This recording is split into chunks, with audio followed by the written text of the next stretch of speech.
This is a Sony X85J that supports 4K at 120 Hz. It has a VA panel and it does support VRR for gaming. Behind me, we have the Sony X80J that supports 4K at 60 Hz. It's a IPS panel and it doesn't have any of those frills, but both do support Dolby Vision. So in this video, we're going to do a comparison, and the question is it worth your hard-earned money to spend more on the X85J? I'm Tech Steve. Sit back and relax, and let's get started.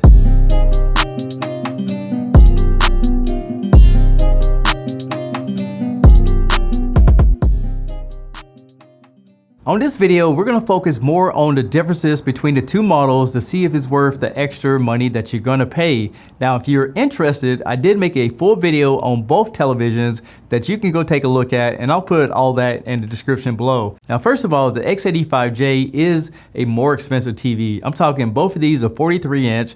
The X85J comes in at $150 more when not on sale. Here's the two TVs side by side, and one thing you notice on the X80J is that it has a little bit thicker bezel on it, so the X85J looks more premium.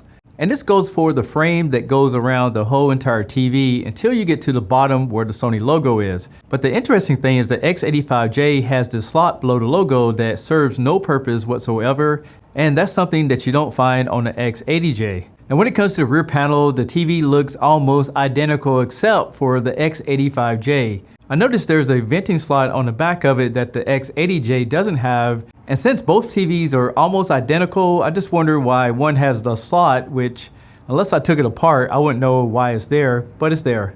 When it comes to the connection panel, I will tell you that everything's 100% identical. The only difference is that the X85J, since it is a 4K 120 Hz television, it has support for HDMI 2.1 for two different ports. So you have HDMI 3 and 4 that's going to support those higher speed inputs. Another important factor that I want to point out to you guys is that both TVs will support 1440 on an Xbox. However, you have to go into the system and manually override it to get that result. The minute you try to toggle over to 120 Hz, it would flicker on you and then go back to 1080p to get that 120 Hz performance. They will both support 1080p. And if you want to get the 4K VRR on the X85J, you must go into the menu and toggle it over, and that'll be the same thing that you would do for Dolby Vision. And here's the remote control that comes with both televisions. As you can see, they're 100% identical. Now let's get into the meat and potatoes of this video and start doing some comparison, because I know you guys want to see the picture to see which TV is better.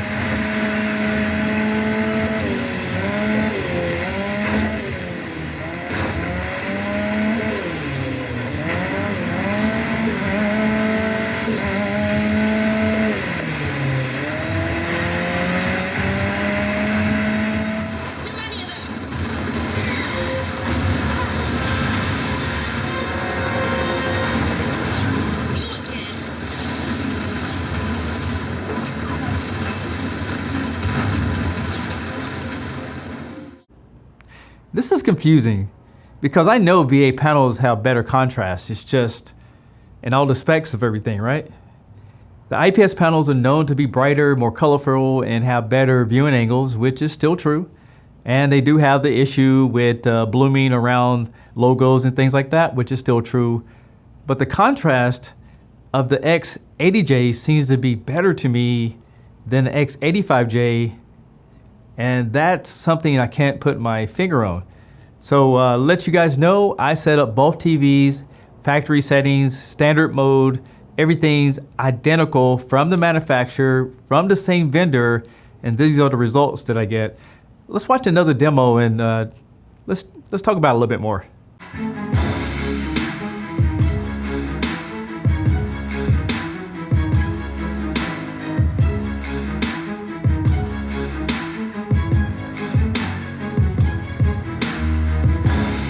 And there's another glitch I just found. Maybe it's just this one video that I'm playing, but I will tell you, both of these TVs are hooked up to a PS5 using everything HDMI 2.1, splitters, the whole nine. So they're getting the exact same signal.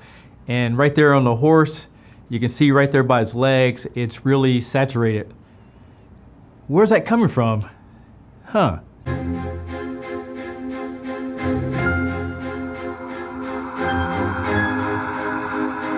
Oh yeah, I forgot something. If you haven't subscribed to my channel already, over 100,000 people have already joined. Have you joined? If you haven't, click subscribe now. Why not? It's free.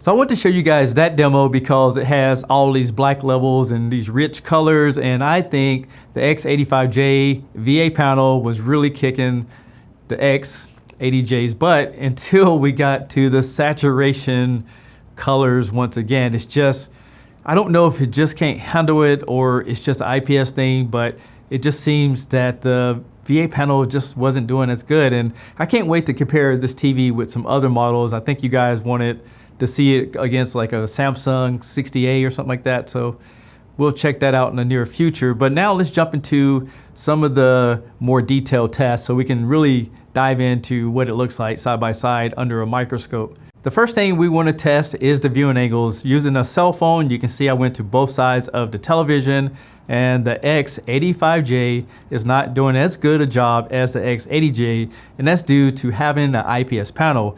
And if you guys really want to see your television, take your cell phone, adjust the exposure a little bit, and then look at it in a complete black room on a complete black screen, and you can see all the imperfections and the backlights on that TV. Now the X85J has the Motion 800, which runs all the way up to 100 Hertz, and the X80J has the Motion 200 that can go up to 50 Hertz.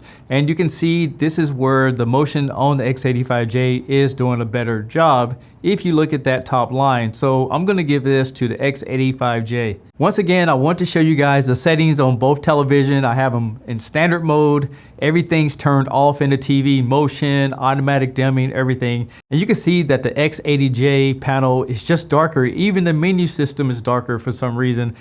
I don't know what Sony was thinking, or is it just the design, the panel, but something's is definitely surprising me here with the results that I'm getting. And here's a few other tests for you guys. Here's a white uniformity test, and everything looks pretty good on both televisions, except there's a little bit of vignetting around the edges, but again, that's not a deal breaker for me. But really what stood out to me was this star field test. As you can see, again, the IPS panel is really doing a much better job at the black levels. And here's a great test while we're at it. One thing to point out here is that the X85J is a much brighter television, and it will look better for you guys on darker HDR scenes. So after watching this video, now you can make the best buying decision for yourself. And I will tell you that some people comment to me all the time to recommend a television, and that is something that I chose not to do on this channel. However, what I will do for you guys is do comparison videos on models that I have. And I would like to know, after watching this video, do you like the X85J or the X80J? I'm Tech Steve. Thanks a lot for watching, and I'll catch you guys on the next one. Peace!